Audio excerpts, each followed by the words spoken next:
Este fanfic y animes mencionados no me pertenecen, derechos a sus respectivos autores. Suscríbanse, dejen su like y comenten. Capítulo 16. Mierda, mierda, mierda.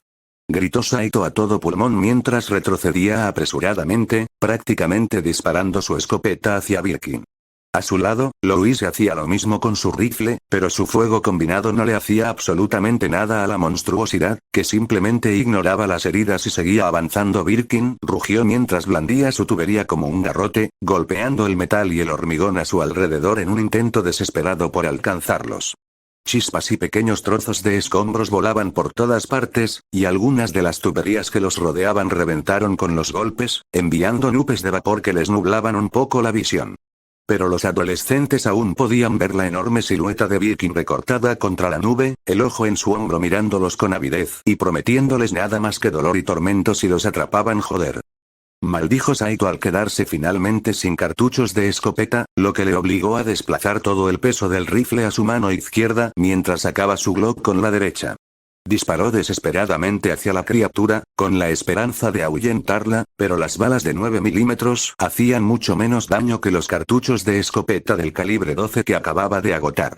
A su lado, notó que Louise también había cambiado su Mini 14 por su revólver 38 especial, y este tampoco tenía un efecto significativo. Si antes no era obvio, ahora era evidente que no había esperanza de ahuyentar a esa cosa, y mucho menos de derrotarla. A diferencia de Gorge, cualquier herida que sufriera Birkin sanaba casi de inmediato, como si nunca hubiera ocurrido. Le recordó a Saito el factor de curación de Wolverine de sus cómics de X-Men, lo cual era un pensamiento aterrador, por decirlo menos. No, si querían tener alguna esperanza de salir vivos de esta, necesitaban perder a Birkin por completo en las laberínticas alcantarillas, lo cual era más fácil decirlo que hacerlo. Sherry. Gimió Birkin, su voz casi incomprensible entre los rugidos monstruosos mientras seguía acercándose a ellos, cada pie golpeando el suelo de hormigón con la fuerza suficiente para resonar por todo el pasillo. Ambos adolescentes continuaron disparándole con sus armas, deteniéndose solo para recargar. Casi me quedo sin munición. Gritó Louise mientras deslizaba temblorosamente sus cargadores rápidos recién adquiridos en los cilindros de su revólver, fallando varias veces antes de lograr insertar la munición con éxito. Yo también. Respondió Saito, gritando a todo pulmón mientras insertaba su último cargador en su Glock 17. Sin embargo, se abstuvo de disparar, sabiendo que sería inútil. En cambio, el joven rápidamente cambió su mirada, tratando de encontrar una vía de escape. Después de unos momentos desesperados de búsqueda, divisó el cadáver de otro agente de la US junto a una puerta cerrada adyacente a un pasillo. Atadas a su pecho había un par de granadas aturdidoras, e inmediatamente se le ocurrió una idea. Saito corrió hacia el cadáver, Louise corriendo detrás de él. Después de un breve momento de confusión, tápete los oídos. Gritó Saito mientras empujaba a Louise hacia la puerta. En cuanto hizo contacto con el marco metálico, se dio cuenta de lo que Saito pretendía y empezó a abrirla. Al mismo tiempo, Saito quitó el seguro de la granada aturdidora y la arrojó a los pies de Birkin. Su mente perturbada ni siquiera reconoció el proyectil lanzado y siguió avanzando mientras Saito cerraba rápidamente los ojos, se tapaba los oídos y apartaba la mirada. Un momento después, la granada aturdidora explotó, llenando el pasillo con una intensa luz blanca y un ruido ensordecedor. Los tapones para los oídos de Saito y Louise los protegieron de la mayor parte del ruido, pero aún así se oía un leve zumbido que, por suerte, desapareció después de unos segundos. Birkin, sin embargo, no tenía esa protección y su enorme ojo fue alcanzado directamente por la explosión. Rugió de dolor, tambaleándose mientras blandía su pipa salvajemente.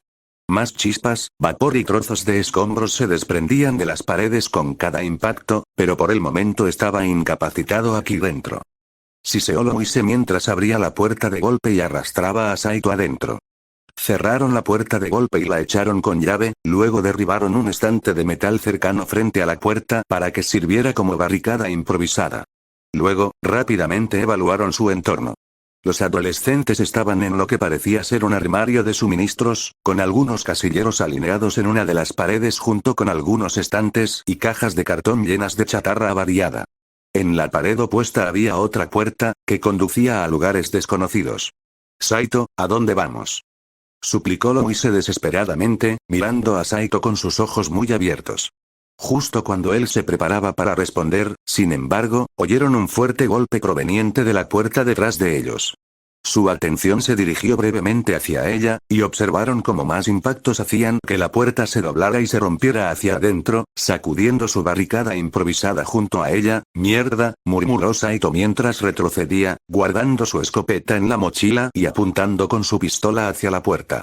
Louise, mientras tanto, corrió hacia la otra puerta para abrirla, pero en cuanto lo hizo, la cerró de golpe presa del pánico. «Hay zombies al otro lado», exclamó, provocando que Saito reprimiera otra maldición. Un instante después, comenzaron a oír golpes provenientes de detrás de la otra puerta, acompañados de gemidos de muertos vivientes. Estaban atrapados sin salida, y cada portazo les decía que se les acababa el tiempo. Saito miró desesperadamente a su alrededor, tratando de encontrar alguna manera de salir de ese lío. Fue entonces cuando fijó la mirada en los casilleros y corrió hacia ellos. «Escóndete aquí», siseó Saito mientras abría un casillero de golpe y sacaba los objetos del interior. «¿Estás loco?», gritó Louise en respuesta mientras ella también hacía lo mismo. «No tenemos otras opciones», señaló Saito, lo que provocó que Louise maldijera en señal de asentimiento. Tan pronto como vaciaron los casilleros, cerraron las puertas tras ellos. No fue demasiado pronto, ya que, justo cuando se acomodaron, Birkin finalmente derribó la puerta, arrojó la barricada como si no estuviera allí y entró en la habitación con un rugido monstruoso. Sus rugidos se convirtieron en un gruñido cuando notó que aparentemente no había nadie más en la habitación con él, pero detrás de las rendijas de los casilleros, tanto Saito como Louise podían observar cada uno de sus movimientos. Saito se tapaba la boca con la mano izquierda en un intento de sofocar su respiración rápida y pesada mientras sostenía su pistola con la derecha. Lo último que necesitaba era hacer un ruido. Si él o Louise lo hacían y Birkin los notaba, estaban muertos. Aunque no podía ver a Louise, tuvo que suponer que ella estaba haciendo lo mismo. Birkin continuó merodeando por la habitación, buscando lentamente en cada rincón para encontrar a su presa descarriada. Su cabeza se balanceaba inútilmente mientras su torso giraba de un lado a otro, el gran ojo en su hombro mirando hacia afuera con una intensidad depredadora que Saito nunca había visto antes. Cuando el ojo pasó en su dirección, luchó contra el impulso de mover la cabeza. No había mucho espacio en este casillero, y cualquier movimiento podría hacer ruido o llamar la atención de Birkin. Aún así, mientras el ojo se balanceaba sobre los casilleros, podía sentir su corazón latiendo con fuerza en su pecho, y su respiración amortiguada se volvía más superficial y frenética. Cuando Birkin dio un paso adelante, estaba medio preparado para empezar a disparar, pero por suerte la atención de Birkin se desvió hacia otro lado. Tuvo que contenerse para no suspirar de alivio cuando Birkin se dio la vuelta, pero ese alivio no hizo mucho para calmar el miedo que le atenazaba el corazón. Fue entonces cuando finalmente derribaron la segunda puerta, provocando que un par de zombies entraran tambaleándose. La atención de Birkin se centró inmediatamente en ellos, y con un rugido corrió hacia ellos y comenzó a destrozarlos. A uno le destrozó la cabeza por completo con solo unos pocos golpes de su pipa, mientras que al otro lo lanzó contra una estantería. El golpe hizo que la estantería se volcara, derramando su contenido sobre el suelo y los dos monstruos de la habitación. A Birkin no le importó, en lugar de eso, agarró al zombi por la nuca y lo estrelló repetidamente de cara contra la pared. Cada impacto y crujido sonaba cada vez más húmedo, y cuando Birkin terminó, ya no había nada reconocible en la cara del zombi. Mientras el cuerpo sin vida se desplomaba al suelo, Birkin se paró sobre él y rugió, luego lanzó otro grito. «Sherry», gimió Birkin, luego se alejó a zancadas por la puerta trasera, adentrándose en las alcantarillas durante varios minutos. Saito y Louise permanecieron completamente inmóviles en los casilleros, negándose a moverse mientras aún podían oír a Birkin. Solo cuando sus movimientos se convirtieron en un eco lejano encontraron el valor para salir en silencio y se reunieron en medio de la habitación. «Louise, ¿estás bien?», preguntó Saito, y Louise asintió rápidamente mientras miraba hacia las puertas destrozadas. «Sí, estoy bien», respondió, respirando con dificultad en un intento de calmarse. «¿Qué hacemos?». «Salimos de aquí, eso es lo que hacemos», dijo Saito mientras sacaba el mapa de las alcantarillas, despejaba el suelo apartando los objetos caídos con el pie y luego colocaba el mapa en el suelo. Al oír un gemido lejano, él y Louise giraron brevemente la cabeza en su dirección y luego volvieron a prestar atención al mapa de papel. «Bien, estamos aquí», dijo Saito, pasando el dedo por el mapa antes de golpearlo en el armario de suministros donde se refugiaban. Cogiendo un rotulador rojo desechado, Saito trazó un camino a través de los pasillos y túneles hasta el ascensor de servicio al que intentaban llegar, y luego golpeó con el dedo su destino final. El ascensor de servicio está justo aquí, y creo que este es nuestro camino más directo, añadió, y Louise asintió mientras descansaba sobre su rodilla junto a él. ¿Y Birkin? Señaló ella, y Saito frunció el ceño. Correr y escondernos. Creo que es todo lo que podemos hacer, sinceramente, dijo Saito, dejando escapar un pesado suspiro. Louise frunció el ceño a su lado, luego asintió y susurró. Solo, ¿qué le pasó? ¿Y quién es Sherry? No lo sé, admitió Saito mientras negaba con la cabeza. Claramente fue infectado por algo, pero no sé qué. Sherry probablemente era alguien que conocía cuando era normal, muy probablemente una chica por el nombre. Más allá de eso, no tengo ni idea. Podría haber sido su amiga, compañera de trabajo, jefa, esposa, hija. Saito se interrumpió, hizo una pausa, suspiró y añadió. Supongo que en realidad no importa. Quien quiera que fuera Birkin antes de esto, ya no está. Todo lo que queda es esa cosa. Frunció el ceño mientras apretaba el puño, dándole vueltas a la condición de Birkin. Sus pensamientos sobre el científico caído eran algo contradictorios. Basándose en la única información que tenían sobre él antes de su transformación, junto con algunas deducciones apropiadas, estaba claro que Birkin distaba mucho de ser inocente en todo esto. La forma en que hablaba con tanto cariño de su virus G, cómo intentó robárselo a Umbrella. Cómo provocó la caída de Raccoon City en primer lugar. Si bien Birkin no dijo nada sobre el virus T, a Saito no le sorprendería que al menos hubiera trabajado en él de alguna manera antes de su intento de deserción. En lo que a Saito respecta, Birkin era responsable, directa e indirectamente, de cada muerte en Raccoon City, y le daba igual que se quemara en el infierno. Pero, al mismo tiempo, nadie merecía el destino y la tortura interminable a la que había sucumbido. A pesar de todo lo que Birkin pudiera haber hecho, verlo en ese estado le daba lástima a Saito. Aún así, no podía concentrarse en eso ahora. En cambio, Saito suspiró de nuevo, negó con la cabeza, dobló el mapa y lo guardó en su mochila. Al ponerse de pie, dijo, vamos, salgamos de aquí. Louise asintió mientras se ponía de pie también, y juntos salieron por la puerta que Birkin había derribado. Deteniéndose brevemente junto al soldado caído de la US, Saito recogió algunos cartuchos de escopeta y balas de 9 milímetros para su pistola. No había mucho, solo 5 cartuchos y las balas suficientes para otro cargador completo. Louise recuperó otra caja de munición de 9 milímetros corta, pero les sería inútil por ahora.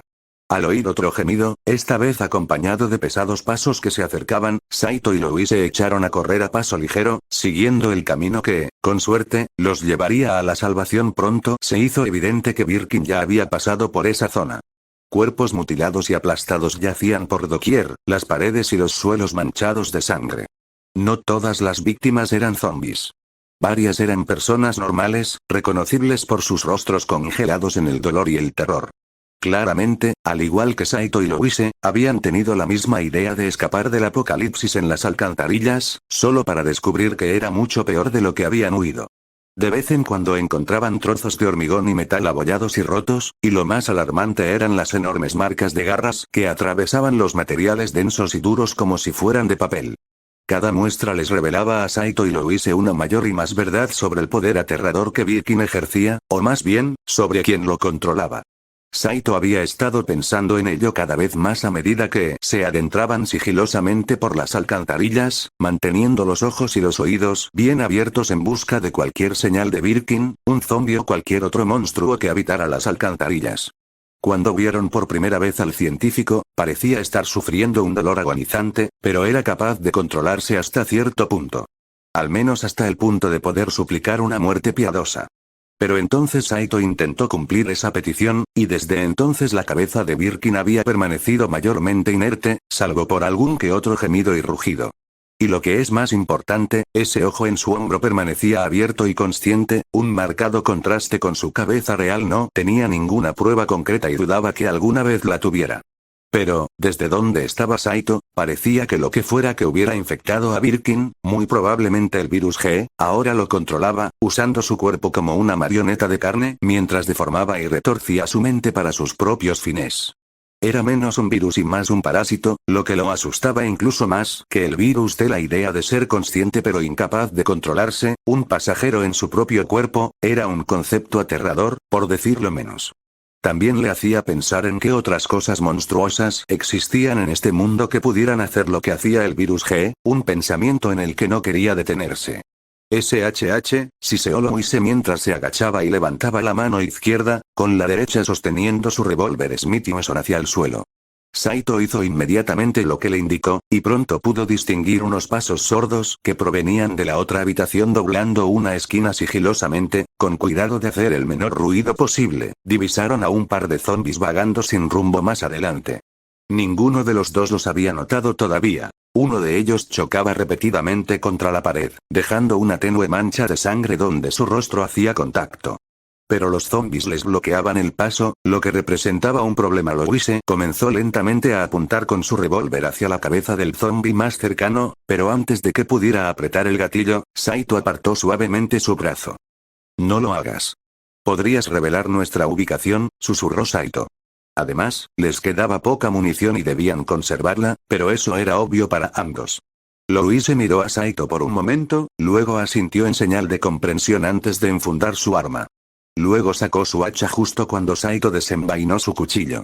Juntos se acercaron sigilosamente a los zombis, con la mirada fija y sujetando firmemente sus armas.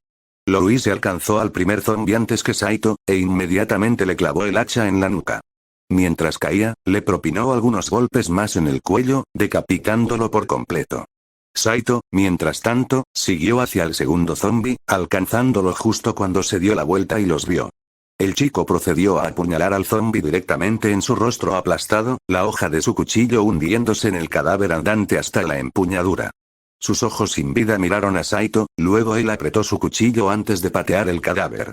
El cuerpo del zombi cayó al suelo con un golpe sordo, sangre negra brotando de la herida mientras las extremidades se convulsionaban durante unos instantes antes de finalmente quedar inmóvil. Saito no pudo evitar mirar el cadáver inerte durante unos instantes, la sangre goteando de su cuchillo sobre su zapato. Solo cuando Louise se acercó y le dio una palmada en el hombro volvió en sí. Asintió a su amiga, luego limpió la hoja en la camisa del zombi antes de enfundarla y alejarse.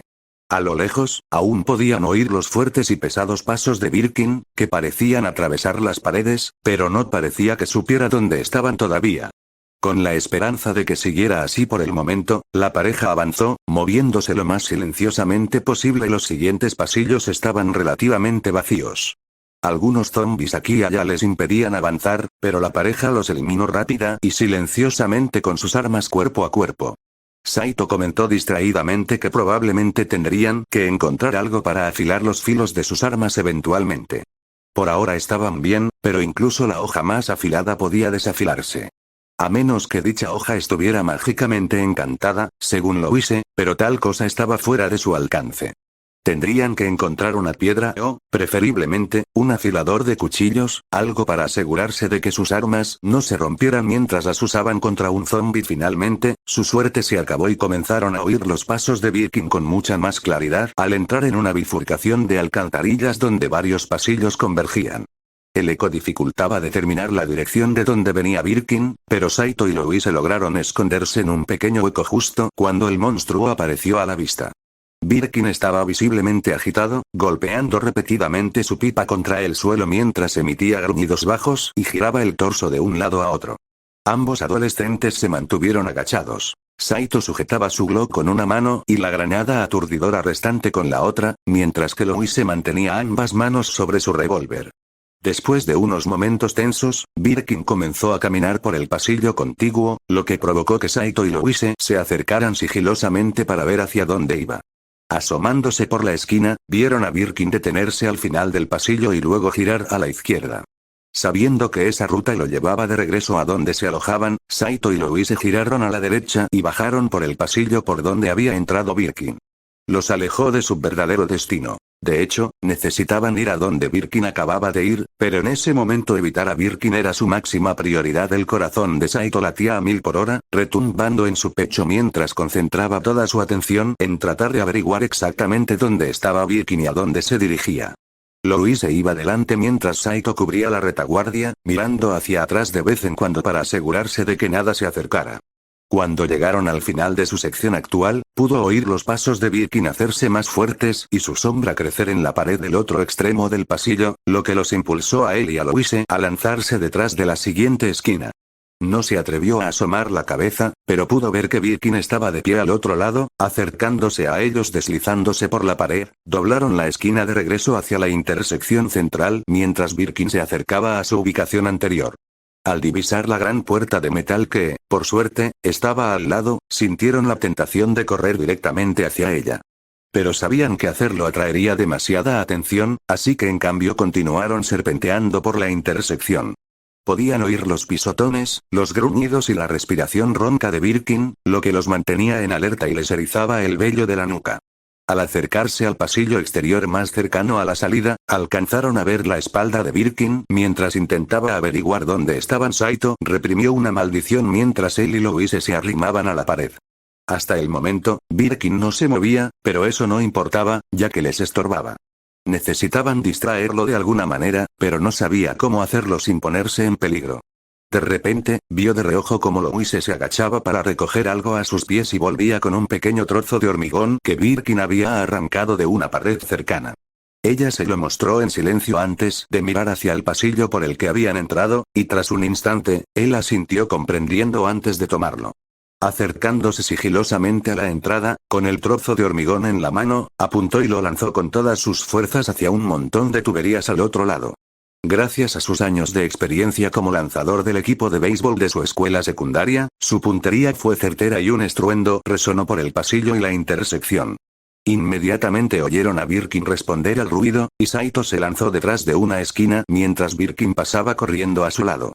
«Sherry», gritó Birkin, buscando cerca de las tuberías a su presa descarriada. Mientras tanto, Saito se deslizó de nuevo hacia el cruce lo más silenciosamente posible, manteniendo su atención fija en Birkin. Solo cuando pasó la esquina se dio la vuelta y aceleró el paso, reuniéndose pronto con Louise, quien se había escondido detrás de una esquina de un pasillo adyacente, ya que Birkin había pasado corriendo sin notarla. Juntos se dirigieron a la salida y luego se deslizaron por la puerta contigua hacia el otro lado. Al notar que tenía una cerradura pesada y manual, los dos adolescentes empujaron con todas sus fuerzas hasta que se cerró de golpe. Luego giraron la rueda hacia la derecha, bloqueando las abrazaderas y sellando el cruce. Un momento después, oyeron a Birkin rugir y golpearse contra la puerta, pero a diferencia del armario de suministros, esta estaba hecha de un material mucho más resistente. Por más que lo intentó, Birkin no pudo derribar la puerta, y todo lo que pudo hacer fue rugir de frustración. Gracias al fundador, no puede pasar por ahí. Louise dejó escapar un suspiro de alivio mientras bajaba la cabeza. Sí, por ahora, mencionó Saito, luego inclinó bruscamente la cabeza hacia atrás y añadió. Vamos, salgamos de aquí antes de que encuentre una manera de pasar. De acuerdo, respondió Louise, y juntos se dieron la vuelta y se alejaron a un ritmo rápido pero constante. Una parte de Saito quería simplemente huir lo más rápido posible, pero eso gastaría una energía preciosa que necesitaban conservar al máximo. Aún así, con cada golpe contra el metal que oían detrás de ellos, no pudo evitar aumentar ligeramente el paso. Aparte del constante golpeteo de metal que finalmente se desvaneció, los siguientes pasillos, habitaciones y corredores estaban en su mayoría silenciosos. Era obvio que Birkin también había pasado por esta zona, dados los numerosos cuerpos mutilados que cubrían el suelo. Algunos estaban tan dañados que era imposible determinar qué eran exactamente antes de que Birkin los encontrara. Pero ni Saito ni Louise se detuvieron demasiado en eso, prefiriendo continuar avanzando y prestando más atención a las posibles amenazas y a los recursos útiles. Por suerte, cualquier cosa que representara una amenaza ya había sido eliminada hacía mucho tiempo, pero desafortunadamente tampoco había muchos suministros. Lo único que encontraron fueron unas pocas bolsas de hierbas molidas, botellas de cerveza vacías y una manguera corta. Louise inicialmente pasó de largo junto a las dos últimas, viéndolas como basura inútil, pero luego Saito señaló que en realidad podrían usarse para crear distracciones o, si lograban encontrar gasolina, cócteles Molotov. Si se quedaban para buscar más a fondo, posiblemente podrían encontrar algo más útil, pero tenían que trabajar con las limitaciones que tenían. Mierda. Maldijo Saito en voz baja cuando se encontraron con una pasarela que pasaba sobre un río de agua de alcantarilla. El camino se bifurcaba en dos carriles paralelos, cada uno bloqueado por una serie de puertas cerradas con llave y separados por un pequeño espacio. Los carriles parecían serpentear a través del espacio relativamente abierto, y el hedor a muerte y descomposición que provenía del agua de abajo les quemaba las fosas nasales. El cadáver de un trabajador de alcantarillado estaba apoyado contra una barandilla, con una batería similar a la que habían encontrado antes conectada a su chaleco. Como Louise ya tenía la original, Saito saqueó la segunda batería y el cinturón de herramientas que llevaba el trabajador. Estaba en bastante buen estado y le permitiría sujetar objetos pequeños con mayor facilidad si lo necesitara. Mirando rápidamente entre los dos carriles, Saito inclinó la cabeza bruscamente hacia el de la izquierda y dijo: «Vamos, síganme». «De acuerdo», respondió Louise, haciendo una pausa momentánea para mirar por encima del hombro el eco de otro estallido que provenía de algún lugar más profundo en las alcantarillas. Si aguzaba el oído, casi podía oír los lamentos lastimeros de Birkin, pero no sabía si solo se lo estaba imaginando. Desafortunadamente, un problema se reveló inmediatamente cuando colocó su paquete de baterías recién adquirido en la ranura. En lugar de abrir la puerta que tenían justo enfrente, se abrió la puerta del camino de la derecha. Sintiendo que su frustración ya aumentaba, Saito guió a Louise a través de la puerta recién abierta. Después de doblar una esquina y luego otra, se encontraron con otra puerta con una cerradura similar. Ella colocó su paquete de baterías en la ranura abierta, pero aunque oyeron que algo se abría, no era la puerta que tenían enfrente. Al principio, los dos adolescentes se miraron con cierta confusión, luego se dieron la vuelta y miraron hacia donde habían venido, donde vieron que la primera puerta a la izquierda ahora estaba abierta. «¿Me estás tomando el pelo?», murmuró Louise en voz baja mientras le temblaba el ojo. ¿Quién en su sano juicio? Saito no pudo evitar soltar un gemido también, luego declaró: «Nos las arreglaremos». «Uf, ya veo que esto va a ser un fastidio», refunfuñó Louise, y se quedó donde estaba mientras Saito daba media vuelta y pasaba por la puerta abierta. Cogió su batería por el camino, atrapando a Louise entre las dos puertas cerradas hasta que pudo llegar a la segunda. Deteniéndose brevemente frente a la segunda cerradura, Saito temía que algo saliera mal y tuvieran que buscar otra ruta. Por suerte para él, al colocar la batería en la cerradura, se abrió la puerta junto a Louise, lo que le permitió coger su batería de forma segura y seguir adelante. Observando a su amiga caminar por el largo y estrecho pasillo, Saito intentó averiguar por qué demonios se había diseñado un mecanismo de cierre tan enrevesado. Esta sección de la alcantarilla no parecía albergar nada importante. Quizás solo intentaban limitar el paso de peatones. Cualesquiera que fueran sus extrañas razones, Saito supuso que tampoco importaba. Lo que importaba era pasar, y tan pronto como Louise abrió su puerta, siguió adelante. Sin embargo, una vez que llegó a la tercera cerradura, notó un nuevo problema. La tercera puerta tenía dos ranuras para baterías, una a cada lado del marco. Mirando a Louise, cuya puerta también tenía esta característica, insertó cuidadosamente su batería en la ranura izquierda. Como temía, la puerta de Louise no se abrió, lo que provocó que ella lo mirara alarmada. «Maldita sea», maldijo Saito, y luego señaló a Louise con el brazo. «Dame tu batería, creo que necesito usar ambas aquí». Louise miró su puerta, luego asintió a Saito mientras la sacaba, la sostenía en sus manos y respondía: «De acuerdo». Sujetándose con cuidado a la barandilla, Louise se inclinó y extendió la batería todo lo que pudo. Saito también se inclinó hacia adelante, intentando alcanzarla. Pero la abertura, que había aumentado considerablemente desde las puertas originales, era demasiado ancha, dejando al menos 30 centímetros de espacio entre ellos. «Está demasiado lejos», dijo Louise, echando la cabeza hacia atrás cuando oyeron un golpe proveniente de las profundidades de las alcantarillas detrás de ellos. Lo sé», respondió Saito mientras negaba con la cabeza, y luego extendió ambos brazos. «Tendrás que lanzármelo. Pero pesa mucho y no puedo lanzar cosas muy lejos. ¿Y si se me cae?», señaló Louise, y Saito señaló la entrada de la habitación de donde provenía el sonido. «No tenemos mucha opción, Louise. Ahora lánzame la batería». «No te preocupes, la atraparé», intentó calmarla. Sus palabras no parecieron surtir mucho efecto, pero después de un momento Louise tragó saliva, balanceó el brazo de un lado a otro en dirección a Saito un par de veces y luego la lanzó por debajo del brazo hacia Saito. El chico tuvo que inclinarse bruscamente para atraparla por el cable, pero logró evitar que cayera al río dejando escapar un suspiro de alivio. Saito insertó la batería en la segunda ranura, permitiendo que Louise pasara por la puerta ahora abierta.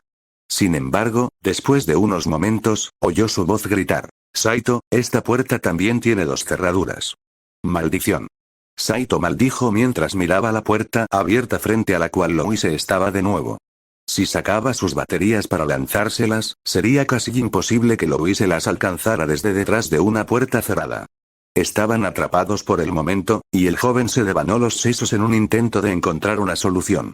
Oye, nuestros pasillos están bastante cerca por allá, señaló Louise, señalando un pasillo que estaba al lado y encima del suyo. Creo que si abro tu puerta primero, puedo lanzarte las baterías desde allí. Sí, ya veo a qué te refieres, respondió Saito, sacando los 2 paquetes y lanzándoselos a Louise, lo cual fue mucho más fácil para él que para ella. Ella dejó caer el segundo paquete, pero su puntería lo llevó al pasillo, así que no hubo peligro. Colocando los 2 paquetes en las ranuras, Louise abrió la puerta de Saito y le permitió pasar. Una vez que llegó a la barandilla junto a Louise, se agachó para agarrar los 2 paquetes y poder insertarlos en la siguiente puerta. Había un pequeño problema sobre cómo Louise podría pasar la tercera puerta, que aún estaba cerrada, pero valientemente decidió trepar por encima y a un lado de la barandilla para evitarla por completo. Casi resbaló al hacerlo, pero logró pasar de todos modos. Las 2 últimas puertas seguían el mismo patrón. Saito usaba sus mochilas para abrir las puertas para Louise, y luego se las lanzaba para que ella le abriera la última. Cuando finalmente se reunieron al final del pasillo, se abrazaron brevemente aliviados antes de dirigirse a la salida final.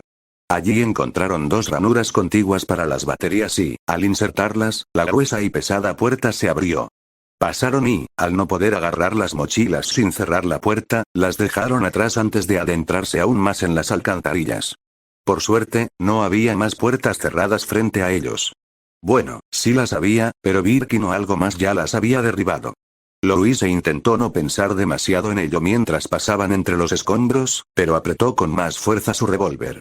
Por lo demás, mantuvo la atención en su entorno, intentando detectar cualquier amenaza o peligro que acechara cerca. En su mayor parte estaba vacío, solo quedaban los cadáveres mutilados de abominaciones no muertas tras la anterior matanza de Birkin. Algunos lograron escapar de su ira, pero Saito y Louise acabaron rápidamente con ellos antes de seguir adelante. ¿Crees que pasó esa puerta?, preguntó Louise mientras se detenía brevemente junto al cuerpo de otro trabajador de las alcantarillas, agarrando su cinturón de herramientas y enrollándolo alrededor de su cintura mientras revisaba su contenido. Todo lo que encontró fue un pequeño encendedor de acero, y una prueba rápida mostró que todavía tenía combustible dentro. Lo más probable, respondió Saito mientras miraba hacia atrás. Hacía rato que no oían a Birkin golpear la puerta metálica, pero era imposible determinar si era porque se habían alejado demasiado, si Birkin la había derribado o si simplemente se había ido a otro sitio. Louise pensó que en realidad no importaba. En situaciones como esta, lo mejor era esperar lo mejor, pero prepararse para lo peor. Negando con la cabeza, volvió a centrar su atención en el trabajador, concretamente en el enorme agujero de su pecho. Un agujero que, al igual que el cuerpo que encontraron justo antes de conocer a Pete, estaba abierto hacia afuera. No tenía ningún agujero en la espalda, lo que dejaba en el aire el misterio de qué lo había matado exactamente. No parecía tener marcas de mordeduras. Algunos moretones y arañazos, sí, pero nada que indicara un ataque zombie normal. Era extraño, por decirlo menos, y un poco desconcertante. Negando con la cabeza, Louise se levantó y dijo: «Vamos, vámonos». «De acuerdo», respondió Saito, y abrió paso. Las luces de la alcantarilla estaban tenues o no funcionaban en esa sección, lo que obligó a Saito a usar su linterna para ver por dónde iban. Esto contribuía a la atmósfera claustrofóbica en la que se encontraban, y aunque no corrían peligro en ese momento, Louise sentía como su corazón latía con fuerza en su pecho. Desesperada por distraerse, Louise miró las botellas de cerveza de vidrio que Saito había guardado en los bolsillos laterales de su mochila y preguntó: «Oye, Saito». «¿Sí?», preguntó Saito, pero no volvió a mirarla. «Antes dijiste que podíamos usar esas botellas para hacer cócteles Molotov. Son bombas incendiarias, ¿verdad?». «Sí. Son improvisadas y muy fáciles de hacer. Solo necesitas gasolina, alcohol o cualquier líquido inflamable, una botella de vidrio y un poco de tela para tapar el agujero». Enciendes la tela, lanzas la botella y ¡boom! Todo se incendia. Incluso mejora si le agregas espuma de poliestireno. Básicamente se convierte en napalm. Lo entiendo, pero, ¿por qué se llama cóctel Molotov? Esa es una historia divertida, explicó Saito mientras empujaba con cuidado una puerta, con la pistola en la mano, y observaba la habitación contigua en busca de amenazas. Cuando vio que no había nadie, inclinó la cabeza hacia Louise y le dijo que lo siguiera adentro. En 1939, cuando la Unión Soviética invadió Finlandia, su ministro de Asuntos Exteriores era un tipo llamado Molotov. Los soviéticos bombardearon Finlandia con bombas incendiarias, y él afirmó que en realidad no eran bombas, sino ayuda alimentaria humanitaria aérea para sus vecinos hambrientos. Eso es estúpido. ¿Por qué alguien creería eso? Preguntó Louise incrédula. Ni idea, pero obviamente los finlandeses no le creyeron. Empezaron a llamar a las bombas incendiarias soviéticas cestas de pan Molotov para burlarse de él. Más tarde, cuando fabricaron sus bombas incendiarias caseras, las llamaron cócteles Molotov para que fueran una bebida que acompaña a sus paquetes de comida. El nombre se quedó. Ajá, eso es interesante, admitió Louise con un breve asentimiento. Más importante aún, son útiles. Obviamente tendríamos que tener cuidado, pero matar cosas con fuego suele funcionar bastante bien. Si la investigación del Dr. Kenner es correcta, el fuego podría ser una de las pocas cosas que pueden acabar permanentemente con un zombie, declaró Saito, y Louise asintió en señal de acuerdo. Luego hizo una breve pausa para mirar alrededor de la habitación oscura, viendo solo partículas de polvo flotando en el aire bajo las luces parpadeantes del techo. Louise pudo darse cuenta de que él estaba tan asustado como ella, y que apenas lograba mantenerse entero. Su sospecha se confirmó cuando Saito comenzó a hablar de nuevo, y luego preguntó. Entonces, ¿te importa si te pregunto algo, personal? Cualquier cosa que nos distraiga, claro, respondió Louise, deseosa de continuar la conversación. De lo contrario, tendría que concentrarse en el horror de la situación en la que se encontraban, y prefería mantener esta calma el mayor tiempo posible. Bien, de acuerdo, entonces, en la Tierra, los nobles solían tener un pequeño problema con la endogamia, nosotros también tenemos ese problema. Ahora sé por qué, admitió Louise. Creo que ya hablamos de esto.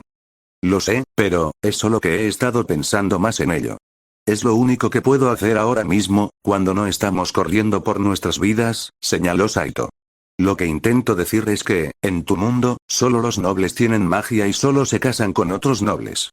Lo han estado haciendo durante miles de años. Estás preguntando si un hijo entre un noble y un plebeyo tendría magia, ¿verdad? Louise lo interrumpió, y después de un momento Saito asintió. Ella asintió también, viéndola como una pregunta apropiada. Era una que ella también estaba considerando, y repasó todo lo que sabía para dar una respuesta lo más precisa posible. Bueno, obviamente no es raro que nobles y plebeyos tengan hijos ilegítimos. La mayoría de los matrimonios nobles son políticos, y tener un amante fuera del matrimonio es común. Mis padres nunca lo hicieron, ya que tuvieron suerte y se casaron por amor, pero no puedo decir lo mismo de la mayoría de nuestros pares. Más importante aún, la historia de nuestro pueblo que conserva la iglesia sostiene que cuando el pueblo de Brimir, los Marquei, fue exiliado a Alquegenia por los elfos, se casaron con la población local no mágica, que luego se convirtió en plebeyos. ¿En serio? ¿Por qué dejaron de hacerlo? Preguntó Saito con curiosidad. La palabra Marquei le sonaba familiar, y por un momento se preguntó de dónde la había oído, pero luego decidió concentrarse en la explicación de Louise para empezar. Las diferencias de clase, respondió Louise secamente. Nos enseñan que Alquegenia era un lugar hostil para los humanos, lleno de bestias salvajes y espíritus peligrosos, antes de que llegaran los Marquei. A cambio de garantías de protección, los nativos juraron lealtad y servidumbre. Con el tiempo, los Marquei se convirtieron en nobles y los nativos en plebeyos. Sí, tiene sentido, admitió Saito asintiendo, y Louise asintió también. Luego continuó. El otro problema, más apremiante, es que, según los extensos registros de la iglesia, se descubrió que la unión entre un mago y un plebeyo no producía descendencia mágica. A veces, sus nietos o descendientes posteriores tenían magia, pero era raro, y solo si tenían magos en ambos linajes. Temían que la sangre de plebeyo diluyera la sangre mágica y que ésta desapareciera con el tiempo. Dado lo importante que es la magia para nuestra gente, no querían que eso sucediera. Ah, ya veo, murmuró Saito, dejando la frase en el aire. ¿Por qué crees que es así? No lo sé, pero tengo una teoría, declaró Louise. Según mis investigaciones sobre genética, es obvio que la magia está ligada a un gen que posee mi gente. Lo más probable es que ese gen sea recesivo. Y necesitas 2 copias de un gen recesivo para expresar ese rasgo, murmuró Saito, recordando sus lecciones de biología del instituto. Exactamente, dijo Louise con un firme asentimiento. Mi gente no entendía nada de genética, y yo apenas la entiendo, pero eso es lo que creo que está pasando. Después de 6000 años, no me sorprendería que cada plebeyo tuviera al menos una copia de ese gen, pero probablemente sean mayoritariamente dominantes, por lo que no podrían realizar magia en absoluto, ni siquiera si lo intentaran.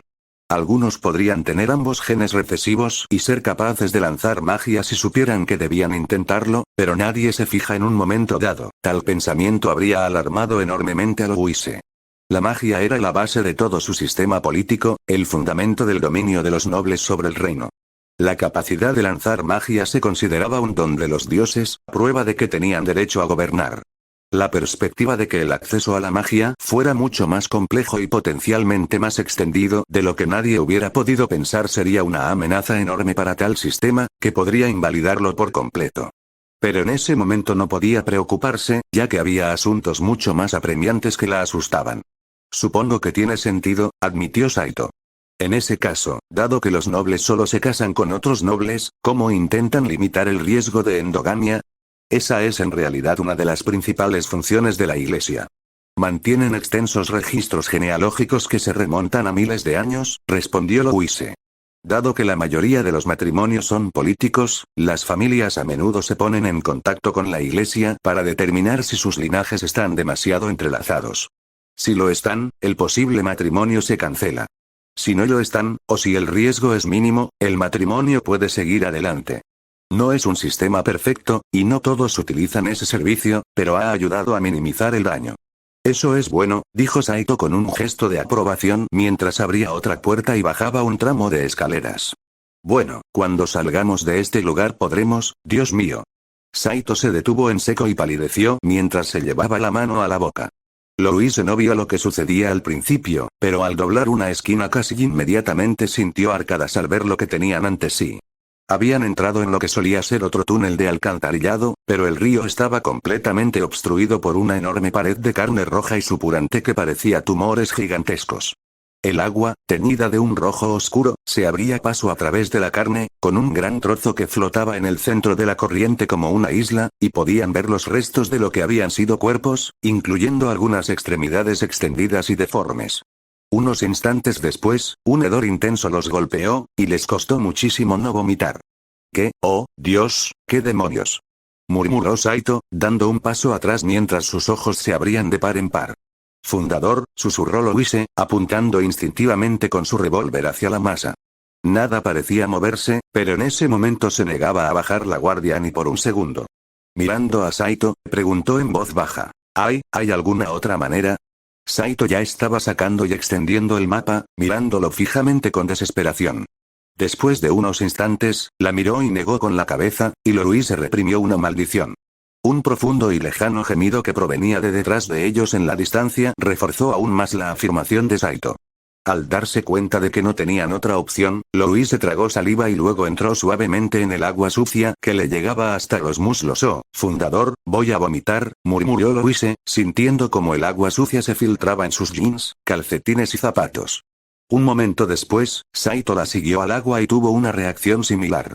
Él también cambió su pistola por su escopeta, lo que provocó que Louise hiciera lo mismo con su rifle.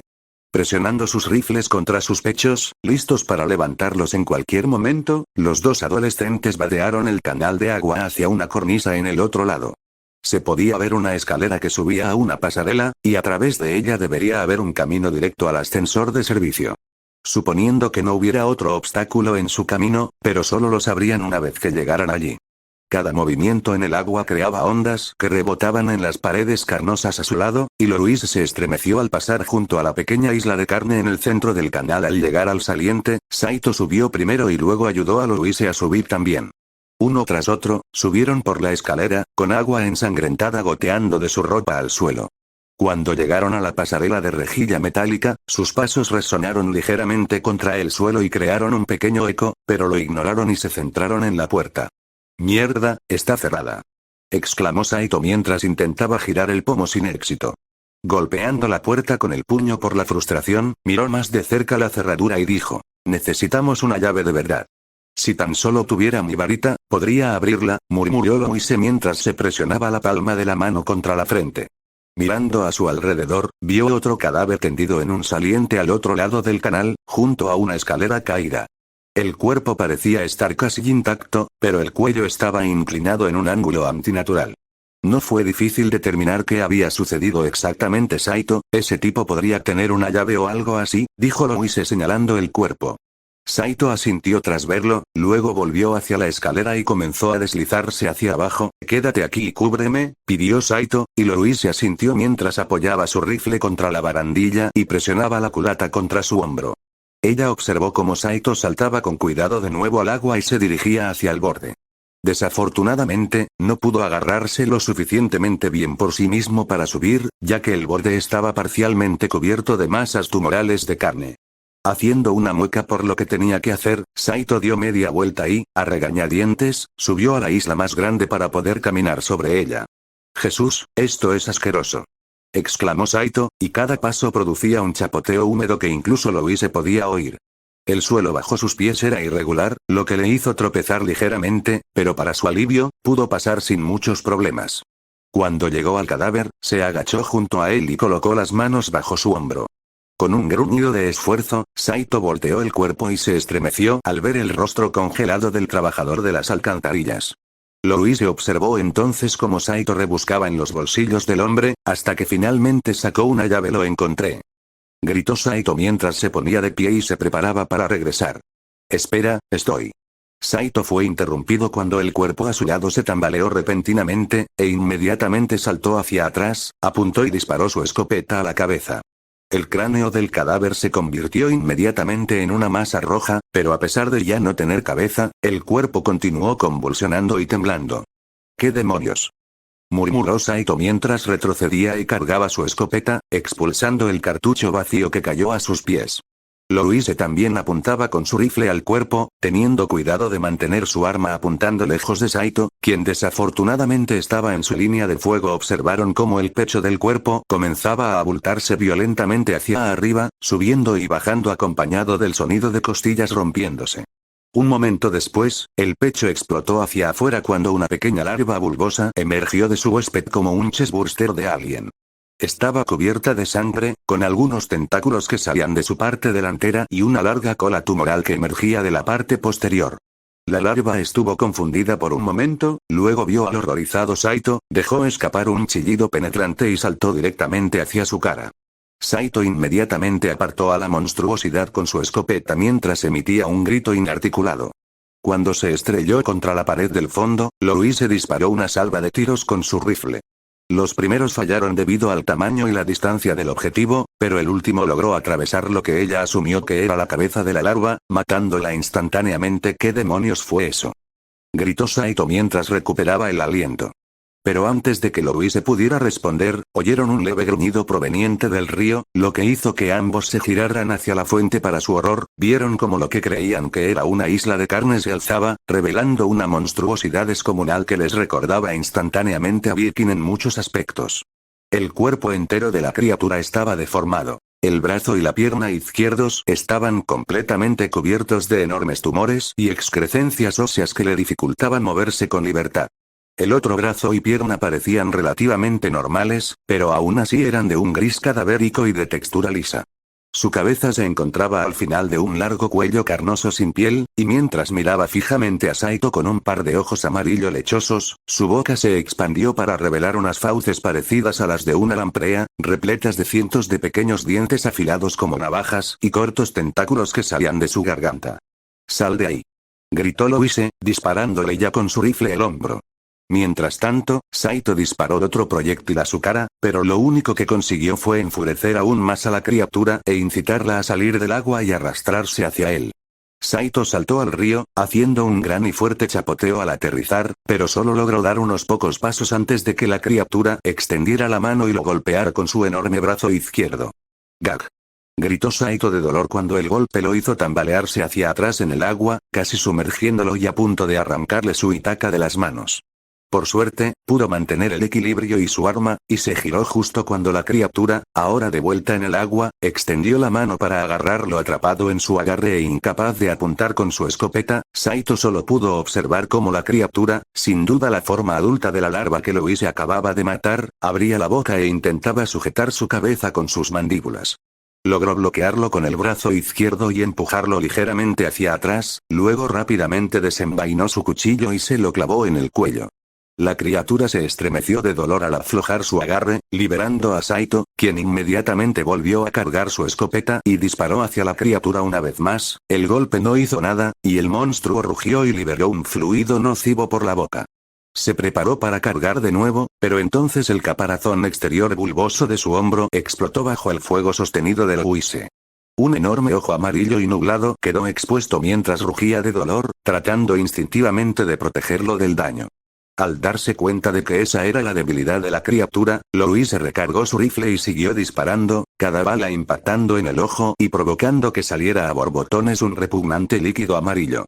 Saito también se dio cuenta y cargó sus últimos 3 cartuchos en su escopeta para unirse a su amiga en el asalto juntos, vaciaron sus armas en el ojo expuesto del monstruo, y cada impacto hacía que el monstruo rugiera aún más de dolor. Intentó atacar y embestir a Saito de nuevo, pero esta vez él estaba preparado y pudo esquivarlo.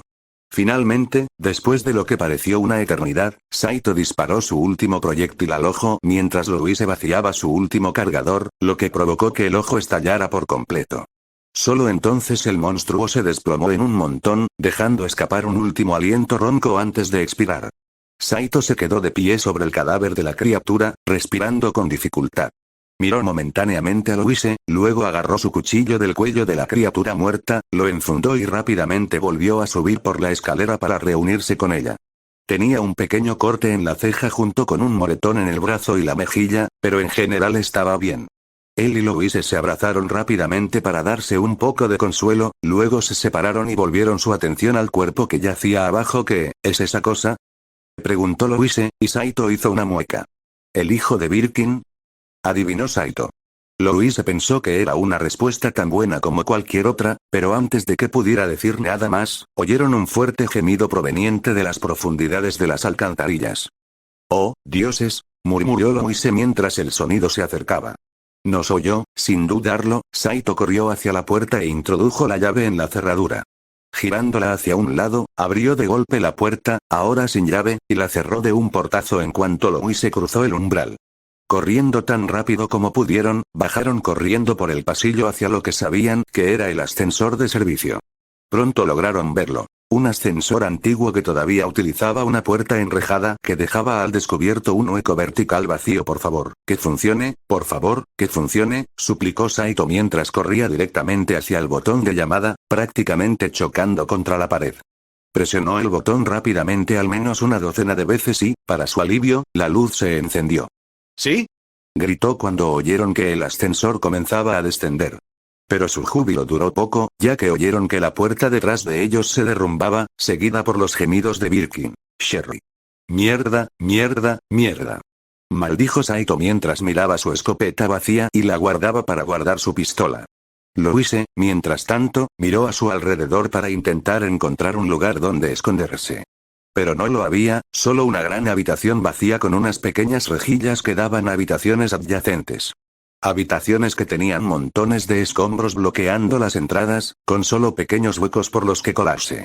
Huecos lo suficientemente grandes para ella. Lentamente, una idea comenzó a formarse en la mente de Louise. Sabía que si no hacían nada, y sin un lugar donde esconderse ni la potencia de fuego para ahuyentar a Birkin, Birkin los mataría cuando los alcanzara. O peor, suponiendo que la suposición de Saito sobre los orígenes de ese monstruo fuera correcta. Tenían que encontrar alguna manera de mantener a Birkin ocupado hasta que llegara el ascensor, entonces podrían ponerse a salvo. Saito, sujeta esto, dijo Louise en voz baja mientras se armaba de valor y se quitaba la mochila de los hombros. ¿Qué estás haciendo?, preguntó Saito mientras la miraba preocupado. Algo increíblemente estúpido, respondió Louise. Cuando llegue ese ascensor, entra y no me esperes. Entonces, sin darle oportunidad de responder, Louise sacó la última granada cegadora de la mochila de Saito y corrió por el pasillo hacia Birkin. Él le gritó que se detuviera, pero Louise ya estaba demasiado lejos.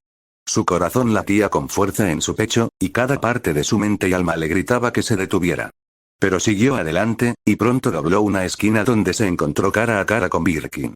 El ojo en su hombro la fijó inmediatamente, y por un momento Louise se quedó paralizada por el miedo. Luego frunció el ceño y apuntó con su revólver con una mano hacia el ojo. «Que te jodan», gruñó, y luego disparó los 5 tiros al ojo. Se cerró de golpe con dolor, y Birkin rugió y tropezó mientras blandía su pipa, pero Louise ya se había dado la vuelta y había corrido hacia una de las habitaciones contiguas. Abriendo la puerta de golpe, corrió hacia una rejilla que estaba en el suelo y, usando su hacha como palanca, comenzó a abrirla. Una vez que se soltó, Louise se arrastró por la abertura justo cuando Birkin derribó la puerta persiguiéndola. Intentó golpearla con su pipa en las piernas extendidas, pero Louise pudo ponerse a salvo al otro lado. Louise se puso de pie de un salto y salió corriendo de la habitación. Un segundo después, Birkin salió de la habitación contigua. Dejando escapar un rugido, Birkin corrió tras ella, pero Louise ya había quitado el seguro de su granada aturdidora y la había dejado caer a sus pies. Cuando Birkin pasó por encima de la granada, esta explotó en un destello de luz y ruido intensos, cegándolo y ensordeciéndolo, además de detenerlo en seco. Louise aprovechó la oportunidad para escabullirse por las grietas de lo que solía ser una barricada improvisada hacia otra habitación, donde vio una rejilla en el techo que podía abrir a la fuerza empujando frenéticamente una caja para subirse. Louise se levantó y aflojó la reja. Mientras tanto, Birkin logró recuperarse y, después de darse cuenta de a dónde había ido Louise, comenzó a derribar la barricada. Eso hizo que Louise acelerara sus esfuerzos, y una vez que la reja estuvo libre, se impulsó hacia arriba y pasó por encima del hueco. No pudo evitar soltar un pequeño grito al caer de cabeza por el borde, aterrizando de espaldas con fuerza en el suelo, lo que le sacó el aire de los pulmones. Pero pudo recuperarse rápidamente, y cuando Birkin finalmente derribó la barricada, se escabulló silenciosamente y regresó hacia su amiga. Para su alivio, Birkin no notó de inmediato su partida, todavía recorriendo la habitación para tratar de encontrarla. Cuando regresó con Saito, él parecía medio listo para abrazarla aliviado o gritarle enojado, probablemente una mezcla de ambos. En cambio, ambos reconocieron la situación en la que se encontraban, y cuando el ascensor finalmente llegó a su piso, corrieron adentro y presionaron sus espaldas contra la pared. Saito, como antes, presionó frenéticamente el botón de la planta superior, intentando que el ascensor se moviera más rápido. Pero, cuando las puertas de la cabina comenzaron a cerrarse lentamente, vieron la enorme figura de Birkin salir de las sombras y mirarlos fijamente con su enorme y único ojo que prácticamente ardía de rabia.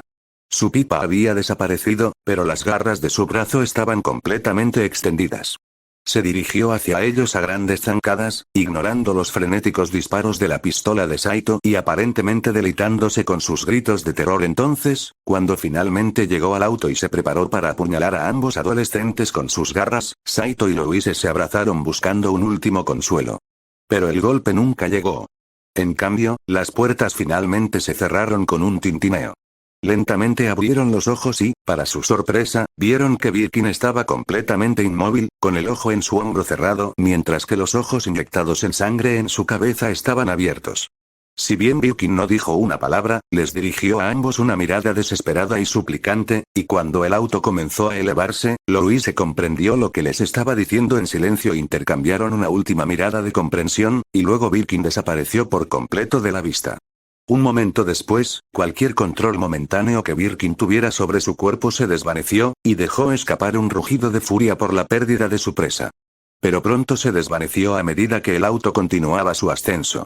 Solo entonces, con el camino finalmente despejado, Saito y Louise se volvieron para mirarse. Antes de que Louise pudiera decir nada, Saito la abrazó con fuerza y hundió su rostro en su hombro. «Nunca hagas eso», de nuevo, suplicó, con una voz que era una mezcla de alivio, ira y miedo. Después de un momento de vacilación, Louise le devolvió el abrazo y respondió: «Está bien».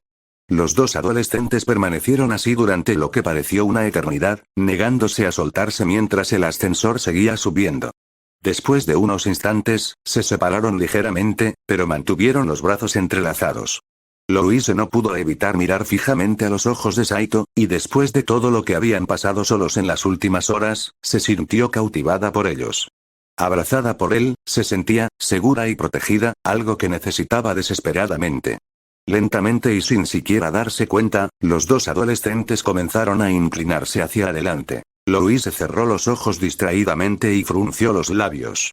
Pero, justo antes de que pudieran tocarse, el ascensor se detuvo bruscamente. El movimiento repentino hizo que Saito y Louise volvieran en sí, y después de darse cuenta de lo que casi acababan de hacer, se apartaron rápidamente mientras sus rostros se enrojecían de vergüenza. Entonces, deberíamos, probablemente irnos, murmuró Saito, y Louise asintió rápidamente. Sí, deberíamos, respondió Louise sin esperar a que respondiera. Louise salió apresuradamente del coche y entró en lo que debía ser una estación de mantenimiento a nivel de calle.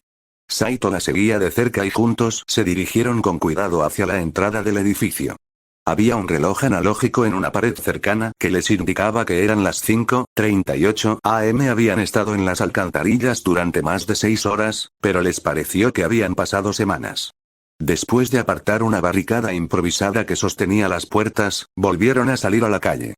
La luna menguante colgaba baja en el cielo y las calles de Raccoon City estaban inusualmente tranquilas. Por suerte, no había zombies en las inmediaciones, pero ninguno de los dos estaba dispuesto a quedarse para comprobarlo. Tras orientarse, Saito logró averiguar dónde estaban y los guió hacia la biblioteca pública de Raccoon City. Al entrar en la calle, sus pensamientos se arremolinaban con la esperanza de lo que les esperaba. De un puesto de avanzada del ejército de Estados Unidos esperando para evacuarlos en helicóptero a un lugar seguro. Pero sus esperanzas se desvanecieron y sus rostros se ensombrecieron al divisar finalmente la biblioteca. En lugar de encontrar un bastión de seguridad en este infierno, todo lo que encontraron fue otro reducto invadido. Cadáveres de civiles y soldados del ejército cubrían el suelo, miles de casquillos de bala esparcidos en todas direcciones. Autos en llamas y helicópteros estrellados yacían junto a alambradas y torres de vigilancia derrumbadas, todos contando la misma historia. No, murmuró Louise, dejando caer los brazos a los lados. Comenzó a llorar, y a su lado pudo ver y oír a Saito hacer lo mismo. Pero, al mismo tiempo, sabía que no podían quedarse allí sin hacer nada, y mientras los sonidos de los muertos vivientes resonaban en los edificios y callejones a su alrededor, se obligó a calmarse armándose de valor y secándose las lágrimas. Louise tiró del brazo de Saito y dijo: «Vamos. Estaremos más seguros ahí dentro que aquí fuera». Sin decir una palabra, Saito asintió y juntos se dirigieron con cuidado hacia la entrada de la biblioteca. Pasaron por encima y alrededor de los cadáveres, con cuidado de no perturbar a ninguno. Estaban demasiado cansados para buscar suministros, pero Louise pensó que podrían hacerlo después de descansar un poco. El agotamiento finalmente comenzaba a hacer mella a medida que su adrenalina se desvanecía, y era obvio que Saito también estaba sintiendo sus efectos. Por suerte, la puerta de la biblioteca estaba sin llave y la empujó suavemente. Al entrar en el edificio, su estado distaba mucho del edificio impecable y bien mantenido en el que pasaba tanto tiempo antes de que comenzara el brote. Había manchas de sangre y vidrios rotos por todas partes, junto con mesas volcadas, estanterías caídas y algunos cadáveres. Ignorando la carnicería por el momento, Saito y Louise se dirigieron a la sala de descanso de los empleados en la parte trasera empujando la pesada puerta de metal y encontrando la habitación completamente vacía, excepto por un sofá, un gran baúl y otra máquina de escribir junto con algunas sillas y escritorios. Saito cerró la puerta con llave y los encerró dentro. Sin decir una palabra, los dos adolescentes se quitaron las mochilas y las dejaron caer al suelo, hicieron lo mismo con su ropa sucia y luego se dirigieron al sofá. Su agotamiento finalmente los venció tan pronto como se sentaron, y juntos volvieron a caer en un sueño placentero, desvaneciéndose el estrés del mundo exterior. Si Louise hubiera permanecido consciente solo unos minutos más, podría haber sentido una extraña sensación invadirla. Una sensación no muy diferente a la que sintió cuando emergió por primera vez en ese aislado callejón de Raccoon City hacía un mes. Porque en lo profundo de la ciudad, en el mismo callejón, otra ruptura en la realidad finalmente cobró vida.